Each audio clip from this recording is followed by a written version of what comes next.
Welcome friends, আজকের ভিডিওতে আমরা আলোচনা করব দশম শ্রেণীর গণিত বিষয়ের 50 মার্কের যে মডেল অ্যাক্টিভিটি টাস্ক সেটা নিয়ে। এখানে প্রশ্নগুলো অনেক আছে, তাই ভিডিওটা একটু বড় হবে, ধৈর্য ধরে কিন্তু শেষ পর্যন্ত দেখো। ফার্স্ট প্রশ্ন দেখো। ফার্স্ট প্রশ্ন এমসিকিউ আছে, বাস্তব সহগ যুক্ত একচল বিশিষ্ট দ্বিঘাত সমীকরণ কোনটা হবে। এখানে যেটা দ্বিঘাত সমীকরণ হবে সেটা হচ্ছে অপশান সি। অপশান সিতে দেখো এক্স স্কোয়ার আসছে, অপশান এতে এক্স এর কিউব আসছে, অপশান বিতে এক্স এর টু দি পাওয়ার 4 আসছে। ঠিক আছে, আর এখানে শুধু এক্স আছে, তাহলে এখানে দ্বিঘাত সমীকরণ হয়ে যাবে অপশান সি। তারপরের প্রশ্ন, 2x - 2 into x plus 3 equals to 0 সমীকরণের বীজ কত হবে। এখান থেকে দেখো, তাহলে এটা সমান 0, এটা সমান 0 করে দাও। তাহলে এখান থেকে হয়ে যাবে 2x - 2 equals to 0, x equals to হয়ে যাবে, এদিকে 2 চলে আসবে। ঠিক আছে, 2x ইকুয়ালস টু 2, তাহলে এক্স ইকুয়ালস টু কত হয়ে যাবে 1। আর এখান থেকে এক্স প্লাস 3 ইকুয়ালস টু 0, এখান থেকে এক্স এর মান কত হয়ে যাবে -3, তাহলে 1 আর -3, 1 আর -3 অপশান সি। 3 নম্বর প্রশ্ন, বার্ষিক 10% সরল সুদের হারে 50 টাকার 2 বছরের সুদ আর একই হারে 100 টাকার 1 বছরের সুদের কীরকম হবে। এটা একটু করে নাও, এটা সমান হবে, দেখো। তাহলে সুদের যে সূত্র পি টি আর বাই 100, তো এখানে আমরা পি ডাইরেক্ট লিখবো। পি হচ্ছে কত, 50 টাকা আছে, টাইম কত আছে 2 বছর, আর কত আছে 10% বাই 100। এখান থেকে কাটাকাটি হয়ে গেলে কত হবে, 10 হবে। তারপরে 100 টাকার 1 বছরের সুদ কত হবে, তাহলে 100 ইন্টু 1 বছর ইন্টু সেম সুদের হার বাই 100, এখান থেকে 100 100 কাটা হয়ে থাকবে 10। তাহলে এখানে দেখো দুই ক্ষেত্রেই কিন্তু সুদের হার সমান হবে, তাহলে এখানে অপশন ডি রাইট আনসার।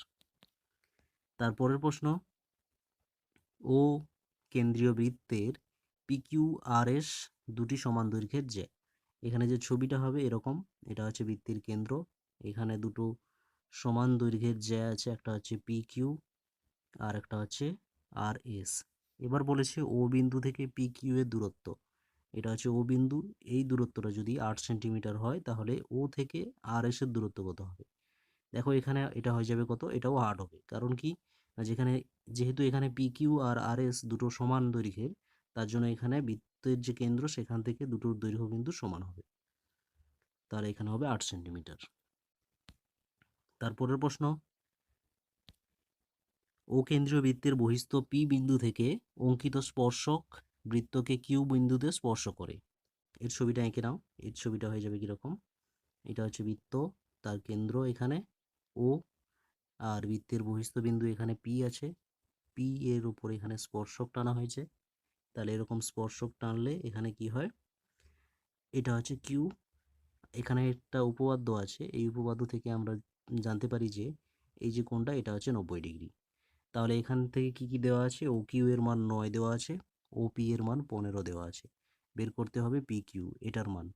তাহলে এখানে দেখো, এটা যেহেতু 90 ডিগ্রি পাচ্ছি আর এটা একটা ত্রিভুজ, এই ত্রিভুজের এটা হচ্ছে লম্ব, এটা হচ্ছে ভূমি, আর এটা হচ্ছে অতিভুজ। তাহলে অতিভুজের স্কোয়ার সমান লম্ব স্কোয়ার ভূমি স্কোয়ার থেকে পেয়ে যাব আমরা। তাহলে এখানে এটা বের করতে হবে, তাহলে এটার সমান কত হবে, অতিভুজের স্কোয়ার মানে 15 স্কোয়ার বিযুক্ত লম্ব স্কোয়ার 9 স্কোয়ার। তাহলে এটাই অপশানে আছে, অপশান বি হয়ে যাবে রাইট আনসার।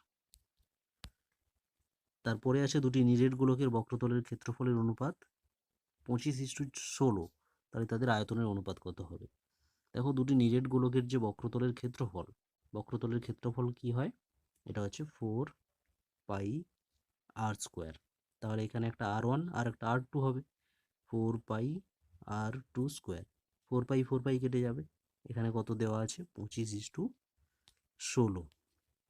তাহলে এখানে R1 R2 কত হয়ে যাবে, এটা রুট ওভার করে নিতে হবে। তাহলে এখানে R1 এর মান হবে কত, R1 এর মান হবে 5 আর R2 এর মান হবে 4। ঠিক আছে, এরপরে কি বলেছে, তাদের আয়তনের অনুপাত। আয়তনের অনুপাত কত, 4/3 πr1³ অনুপাত 4/3 πr2³। ঠিক আছে, তাহলে এখানে 4/3 কাটাকাটি হয়ে যাবে, থাকবে কে πr1³ অনুপাত r2³ R1 এর মান আমরা পেয়েছি 5 কিউব, আর R2 কত হবে 4 কিউব। 5 কিউব মানে 125, 4 কিউব মানে 64। অপশান ডি হয়ে যাবে সঠিক উত্তর। তারপরে 7 দাগের দুটি বৃত্ত পরস্পরকে সি বিন্দুতে বহিঃস্পর্শ করে। এ বি বৃত্ত দুটির সাধারণ স্পর্শক বৃত্ত দুটিকে এ ও বি বিন্দুতে স্পর্শ করে এসিবি কোণের মান কত হবে? দেখো এরকম দুটো বৃত্ত পরস্পরকে সি বিন্দুতে ছেদ করেছে এইটা, আর তাদের মধ্যে একটা সাধারণ স্পর্শক সেটা হচ্ছে এ আর বি বিন্দুতে ছেদ করেছে। তাহলে এখানে এ সি বি এই কোণটা কত বের করতে হবে। ঠিক আছে, এই কোণটার মান কত হবে? এটা হচ্ছে 90 ডিগ্রি হবে। ওকে, এই কোণটা 90 ডিগ্রি। তারপরে আছে একটি নিরেট অর্ধগোলকের সমগ্র তলের ক্ষেত্রফল 174 পাই বর্গ সেমি হলে তার ব্যাসার্ধ কত হবে? দেখো অর্ধগোলকের যে সমগ্র তলের ক্ষেত্রফল তার সূত্র তোমরা জানো, সেটা কত 3 পাই আর স্কোয়ার। এটা সমান দেওয়া আছে কত 147 পাই। ঠিক আছে, তো এখান থেকে পাই পাই কেটে যাবে, তাহলে আর স্কোয়ার কত থাকবে 147/3। এটাকে কাটাকাটি করলে কত হবে 3 4 12 আর হচ্ছে 3 9 27। তাহলে আর এর মান কত হবে √49 মানে 7। তাহলে ব্যাসার্ধের কথাই বলেছে, আর এর মান তাহলে কত হবে 7। তারপর দেখো সত্য মিথ্যা আছে। সত্য মিথ্যাতে প্রথম বলেছে একটি ঘনকের প্রত্যেকটি ধারের দৈর্ঘ্য অর্ধেক করা হলো, তার আয়তন প্রথম ঘনকের আয়তনের 1/8 অংশ হবে। এটাও ক্যালকুলেশন করে নাও। ধরি প্রথমে দৈর্ঘ্য ছিল, প্রত্যেকটা ধারের দৈর্ঘ্য এ ছিল, তাহলে তার আয়তন কত হতো এ কিউব হবে। পরবর্তীকালে সেটা কি করে দেওয়া হয়েছে, অর্ধেক করে দেওয়া হয়েছে, অর্থাৎ a/2 করে দেওয়া হয়েছে। তাহলে তার আয়তন কত হবে a/2 এর হোল কিউব হবে। ঠিক আছে, হোল কিউব। তাহলে এখানে কত হয়ে যাবে a3/8। তাহলে প্রথমে ছিল a কিউব, তার 1/8 অংশ হয়ে গেছে, তাহলে এটা ঠিকই আছে। ওকে, তারপরে এখানে দেওয়া আছে a/2 = b/3 = c/4 হলে abc এর অনুপাত কত হবে এটা একটু দেখে নাও। তাহলে আমাদের প্রথমে এখানে ধরে নিতে হবে এটা সমান কে।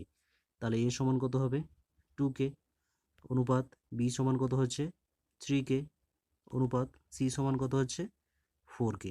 তাহলে কে কে কেটে দিলে 2:3:4। এখানে 4:3:2 আছে, আলাদা আছে, তাহলে এটা হচ্ছে ভুল হবে। পরের প্রশ্ন, আসল পি টাকা বার্ষিক চক্রবৃদ্ধি সুদের হার r% হলে দ্বিতীয় বছরের মূলধন কত হবে PR/100। এটা ভুল হবে, কারণ কি দেখো প্রথম বছরের সুদ কত হচ্ছে পি 1 বছর, তাহলে 1 × r/100 অর্থাৎ PR/100। ঠিক আছে, PR/100। আর এরপরে সেটা দ্বিতীয় বছরের যে মূলধন হবে, দ্বিতীয় বছরের মূলধনের জন্য কি করতে হবে, তার সাথে আসলটাও যোগ করতে হবে প্লাস পি। তাহলে এটা হওয়ার কথা ছিল, কিন্তু এখানে শুধু এটা দেওয়া আছে, তার জন্য এটা ভুল। তারপরে একটা ছবি দেওয়া আছে, এখান থেকে দেখো এই চিত্রে ও কেন্দ্র বিশিষ্ট বৃত্তে এ বি হচ্ছে ব্যাস। ঠিক আছে, ভেতরের কিউ একটা বিন্দু, তাহলে এখানে এ কিউ বি সর্বদা সূক্ষ্মকোণ হবে। এ কিউ বি এটা হচ্ছে সূক্ষ্মকোণ, এটা কিন্তু ভুল আছে, সূক্ষ্মকোণ হবে না। হ্যাঁ, যত কেন্দ্রের দিকে আসবে কোণটা বিন্দুটা, তখন কিন্তু সেটা তার কোণের পরিমাণটা বাড়তে থাকে, অর্থাৎ সেটা সূক্ষ্মকোণ হবে না, সেটা স্থূলকোণ হবে, স্থূলকোণ হবে। তারপরের প্রশ্ন, ত্রিভুজ এবিসি বিসি বাহুর উপর ডি এমন একটি বিন্দু যে এডি লম্ব বিসি, সুতরাং দুটো ত্রিভুজ পরস্পর সর্বসম, এরকম ছবিটা হবে এ বি সি, এটা হচ্ছে ডি। তাহলে এরকম হলে এখানে বলেছে এই ত্রিভুজটা পরস্পর সর্বসম, এটা কিন্তু হবে না, এটা ভুল আছে, সর্বসম হবে না। ঠিক আছে, তারপরে আছে শুভেন্দু ও নৌশদ যথাক্রমে 1500 টাকা 1000 টাকা নিয়ে একটা ব্যবসা শুরু করলেন। 1 বছর পরে ব্যবসায় তাদের 75 টাকা ক্ষতি হলে শুভেন্দুর ক্ষতির হার কত 30 টাকা। এটা কি হবে এটা দেখে নাও। তাহলে দেখো এদের এখানে যে ব্যবসার যে মূলধন, তা সেই মূলধনের অনুপাত কত হবে, এখানে 15:10 হয়ে যাচ্ছে। 15:10কে আরও কাটাকাটি করলে 3:2 হয়ে যাবে। ঠিক আছে, তার এখানে যেহেতু তাদের 75 টাকা লস হয়েছে, 75 টাকার মধ্যে শুভেন্দুর কত হবে 3 আর 2 যোগ করতে হবে, তো 5 5 15 75, 15 3 45। তো এখানে দেওয়া আছে কত 30, তার জন্য এটা ভুল হবে। ওকে, তারপরের প্রশ্ন আছে এই যে ছবিটা, এখানে এই ছবি থেকে এটা আর এটা লম্ব দেওয়া আছে, পরস্পর সমান্তরাল, লম্ব না সমান্তরাল দেওয়া আছে। তাহলে PQ/PS equals to P R by PT. এটা কি হবে? সমান হবে। এটা ঠিকই আছে। এটা হচ্ছে গ্যালের যে উপপাদ্য সেখান থেকে প্রমাণ করা হয়েছে। ঠিক আছে, এটা সমান হবে। তারপরে আছে শঙ্কুর তির্যক উচ্চতা শঙ্কুর উচ্চতার দ্বিগুণ হলে আর ব্যাসার্ধ কত হবে? উচ্চতা ইন্টু √3 গুণ হবে। এটা দেখে নাও কি করতে হবে। ব্যাসার্ধ ধরি আর, উচ্চতা হচ্ছে এইচ, তির্যক উচ্চতা এল। তাহলে এখানে তির্যক উচ্চতা সমান কত দেওয়া আছে? এল সমান উচ্চতার দ্বিগুণ 2h। তাহলে দেখো শঙ্কুতে এরকম এই যে একটা ত্রিভুজ পাওয়া যাচ্ছে, এই ত্রিভুজ অনুযায়ী আমরা জানি লম্ব স্কোয়ার মানে এটা হচ্ছে তির্যক উচ্চতা, তাহলে এল স্কোয়ার সমান কি হবে? আর স্কোয়ার, আর স্কোয়ার প্লাস হচ্ছে এইচ এর স্কোয়ার। এখান থেকে আমাদের ব্যাসার্ধের কথা বলেছে, তাহলে ব্যাসার্ধ বের করতে হবে। তাহলে ব্যাসার্ধ কত হবে? আর স্কোয়ার সমান L square minus H square. ঠিক আছে, এরপর আমরা মান বসিয়ে দেবো এখানে। তাহলে কি পেলাম? আর স্কোয়ার সমান L square minus H square. তাহলে এল এর মান কত? 2h এর whole square minus H square. তাহলে এখানে কত হবে? 2h মানে 4h এর স্কোয়ার মাইনাস এইচ এর স্কোয়ার। তাহলে এখানে 3h এর স্কোয়ার। তাহলে আর স্কোয়ারের মান 3h এর স্কোয়ার। তাহলে আর এর মান কত হবে? √3h square. তাহলে এইচ এর জন্য এইচটা বাইরে বেরিয়ে আসবে, √3 পড়ে থাকবে। তাহলে ব্যাসার্ধ সমান কত হলো? ব্যাসার্ধ সমান উচ্চতা এইচ গুণিতক √3, এইচ গুণিতক √3 এটাই বলা আছে। তাহলে এটা ঠিকই আছে। ওকে, তারপরে 3 দাগের প্রশ্ন দেখো। 3 দাগের ফার্স্ট প্রশ্ন আছে, একটি লম্ববৃত্তাকার চোঙের আয়তন ও বক্রতলের ক্ষেত্রফল যদি সমান হয় তাহলে তার ব্যাসার্ধ কত হবে? ঠিক আছে, তো এখানে আমরা কিভাবে করব অঙ্কটা? এখানে আমরা প্রথমে ধরে নেব লম্ববৃত্তাকার চোঙের ভূমির ব্যাসার্ধ আর, আর উচ্চতা হচ্ছে এইচ। তাহলে এখান থেকে আমরা আয়তন পাবো। আয়তন কত? পাই আর স্কোয়ার এইচ। আর ক্ষেত্রফল 2 পাই আর এইচ। এবার এই দুটো সমান বলেছে, তাহলে এখানে প্রশ্ন অনুযায়ী আমরা লিখে নেব পাই আর স্কোয়ার এইচ সমান 2 পাই আর এইচ। তাহলে এখান থেকে আর স্কোয়ার হবে কত? পাই কেটে যাবে। ঠিক আছে, তাহলে এইচ কেটে যাবে। তাহলে আর স্কোয়ার সমান 2 আর পড়ে থাকবে। তাহলে আর সমান 2 হবে। অর্থাৎ লম্ববৃত্তাকার চোঙের ব্যাসার্ধ কত হবে? 2 একক। ঠিক আছে, তারপরের প্রশ্ন, দেখাও যে মিশ্র দ্বিঘাতকরণী 7 মাইনাস √2 এর অনুবন্ধীকরণী হচ্ছে 7 প্লাস √2। এটা আমাদের প্রমাণ করতে হবে। দেখো, আমরা জানি কখন অনুবন্ধী হবে না, যখন তাদের গুণফল আর যোগফল দুটোই মূলত সংখ্যা পাওয়া যায়। ঠিক আছে, তো প্রথমে আমরা যোগ করে নেব। এখানে 7 7 কেটে যাবে, সরি √2 কেটে যাবে, তাহলে হয়ে যাবে 7 7 14। আর তারপরেরটা গুণ করতে হবে আমাদের। তাহলে এখানে a plus B into A minus B এটা আছে। তাহলে 7 স্কোয়ার মাইনাস √2 স্কোয়ার আমরা লিখতে পারি। 7 স্কোয়ার সমান 49, √2 স্কোয়ার সমান 2, তো 47। তাহলে এটাও কিন্তু মূলত সংখ্যা। তাহলে যেহেতু মূলত সংখ্যা পাওয়া যাচ্ছে, তার মানে রুট 7 মাইনাস √2 এর অনুবন্ধীকরণই হচ্ছে 7 প্লাস √2। তারপরের প্রশ্ন, একটি লম্ববৃত্তাকার শঙ্কুর উচ্চতা দেওয়া আছে 12 সেন্টিমিটার, আয়তন দেওয়া আছে 100 ঘন সেন্টিমিটার। তাহলে তার ব্যাসার্ধ কত হবে তা নির্ণয় করো। ঠিক আছে, দেখো কিভাবে করতে হবে। এখানে আমরা জানি কি কি দেওয়া আছে। উচ্চতা দেওয়া আছে 12 সেন্টিমিটার, আয়তন দেওয়া আছে 100 পাই ঘন সেন্টিমিটার। আমাদের ব্যাসার্ধ বের করতে বলেছে, তো ব্যাসার্ধ ধরে নেব আর। তাহলে এই প্রশ্ন অনুযায়ী কি আছে? আয়তন, আমরা আয়তন কত জানি? 1/3 পাই আর স্কোয়ার এইচ। ঠিক আছে, তো এখান থেকে আমরা কি পাবো? আর স্কোয়ার এইচ সমান কি হয়ে যাবে? এখানে পাই পাই কেটে যাচ্ছে। ঠিক আছে, পাই পাই কেটে যাচ্ছে। তাহলে এখানে 3 গুণ হয়ে যাবে, এখানে 100 গুণিতক 3। তাহলে এইচ এর মান কত? এইচ এর মান আমরা বসিয়ে দেবো। আর আর এর মানটা √ওভার করে এখানে বসিয়ে দিলাম। 3 4 12, 4 25 100। তাহলে √ওভার 25, √ওভার 25 সমান 5। তাহলে ব্যাসার্ধ হচ্ছে 5 সেন্টিমিটার হবে। তারপরের প্রশ্ন, এক্স সমানুপাত আছে ওয়াই জেড আর ওয়াই সমানুপাত আছে জেড এক্স। তাহলে দেখাতে হবে জেড হচ্ছে একটা অশূন্য ধ্রুবক। ঠিক আছে, এটা দেখো এটা কিভাবে হবে। এখানে দেওয়া আছে এক্স সমানুপাত কি দেওয়া আছে? ওয়াই জেড দেওয়া আছে। তাহলে এখান থেকে আমরা একটা ধ্রুবক নিয়ে নেব k1, এক্স সমান k1 ওয়াই জেড। তারপরে যেটা দেওয়া আছে ওয়াই সমানুপাতিক জেড এক্স। তাহলে ওয়াই থেকে পেয়ে যাব k2 ইন্টু জেড এক্স। তারপরে এই দুটো সমীকরণকে, 1 নম্বর সমীকরণ আর 2 নম্বর সমীকরণকে আমরা গুণ করে দেব। তো গুণ করলে কি পাবো আমরা? এক্স ওয়াই পেয়ে যাব বাম দিকে, আর এখানে k1 k2, আর এদিকে দুটো এক্স ওয়াই জেড স্কোয়ার। ঠিক আছে, তাহলে জেড স্কোয়ার সমান কত হবে? এখানে এক্স ওয়াই কেটে যাবে। তাহলে জেড স্কোয়ার সমান হবে 1/k1 k2। তাহলে জেড এর মান কত হবে √(k1 k2) √(1/k1 k2), আর এটা হচ্ছে অশূন্য ভেদ ধ্রুবক। ওকে, তারপরে প্রশ্ন, তিনজন বন্ধু এবিসি একসঙ্গে কিছু মূলধন নিয়ে একটি বাস ক্রয় করলেন। তারা ঠিক করেন যে মোট আয়ের 2/5 তাদের কাজের জন্য 3:2:2 অনুপাতে ভাগ করে নেবেন। কোনো এক মাসে যদি 29,260 টাকা আয় হয়, তাহলে কাজের জন্য এ এর আয় বি এর আয় থেকে কত বেশি হবে? ঠিক আছে, তো দেখো এটা কিভাবে হবে। তাহলে তাদের এক মাসে আয়ের কত হয়েছে 29,260 টাকা, তাহলে মোট আয়ের কত অংশ তারা ভাগ করে নেবে? 2/5 তাহলে মোট আয় এটা 2/5, এটা কাটাকাটি করলে কত হয়ে যাবে 11,704 টাকা। তো সেই টাকাটাকে তারা 3:2:2:1 3:2:2 এই অনুপাতে ভাগ করবে। তাহলে এখান থেকে তারা কত পাবে? এ পাবে এই টাকাটা গুণিতক 3-এর কত হচ্ছে 2 2 4 আর 3 7, তাহলে 3/7 অংশ।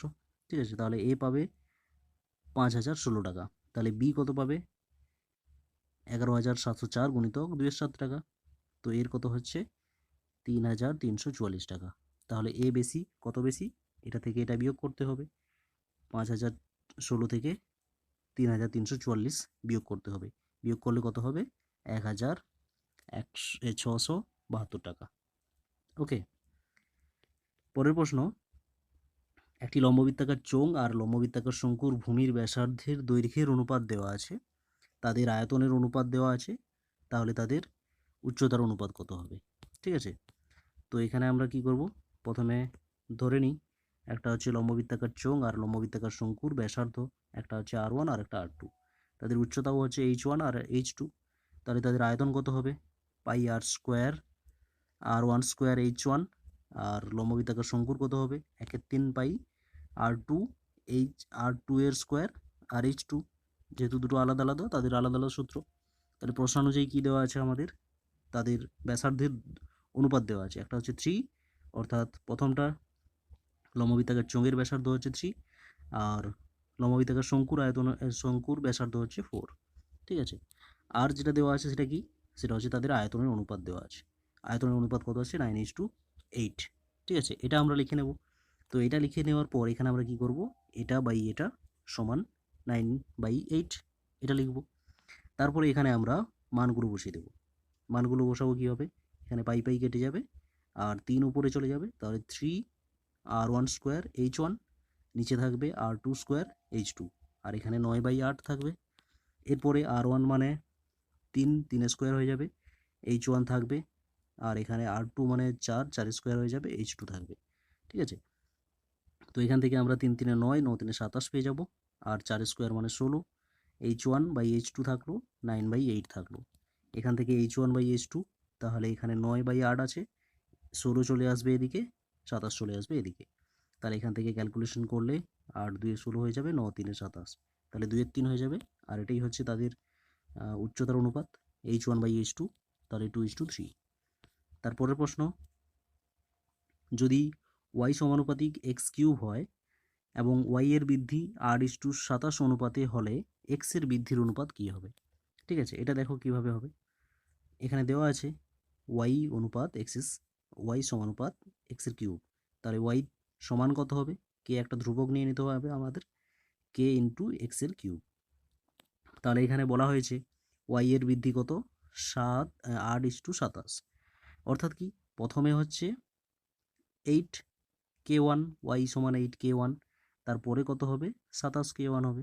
ঠিক আছে, তো প্রথমে দেখো এখানে প্রথমটা এটা অনুযায়ী আমরা করব।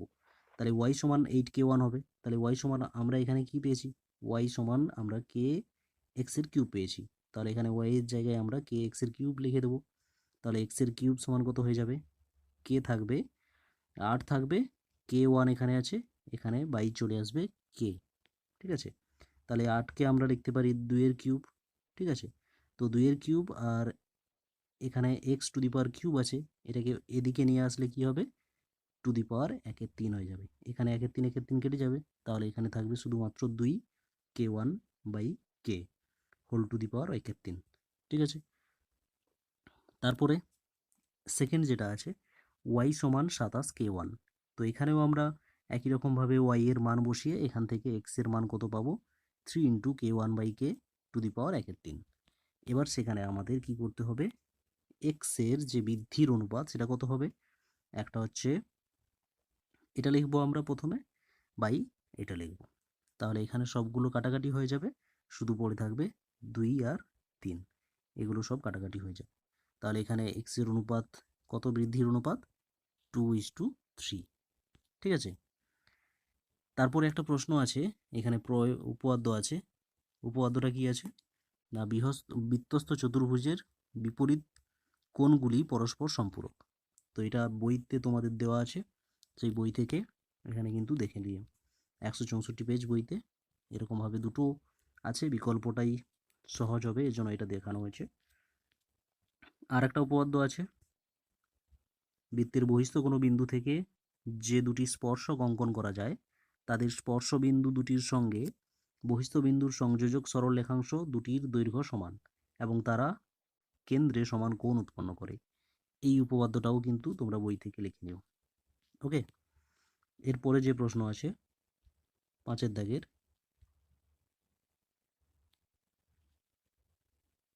বার্ষিক 4% সরল সুদে কত বছরে 600 টাকার সুদ 168 টাকা হবে তা নির্ণয় করো। তাহলে এখানে কি কি দেওয়া আছে, আমাদের আসল দেওয়া আছে 600 টাকা, সুদের হার দেওয়া আছে 4%, সুদ দেওয়া আছে 128 টাকা। তাহলে সময় বের করতে বলেছে, টি কত বছর।